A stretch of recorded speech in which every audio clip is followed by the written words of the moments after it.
তোমাকে হারিয়ে আজ আমি হাসতে ভালোবাসি, তাই যখনই তোমার দেওয়া কথাগুলোর কথা মনে পড়ে আমি মন খুলে হাসি।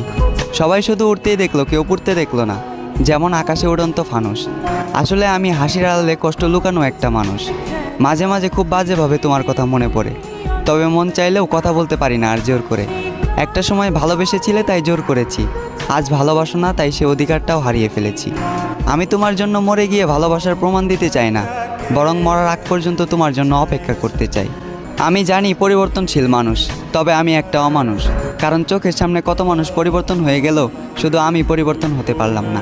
এবং বিশ্বাস করি এ শরীরের পরিবর্তন হলেও মনের পরিবর্তন কখনোই হবে না। যদি কখনো মনে হয় আমাকে তোমার আবারও প্রয়োজন, তবে নির্দ্বিধায় ফিরে এসো, আমি আবারও গোলাপ দিয়ে করব তোমাকে ফেরানোর আয়োজন।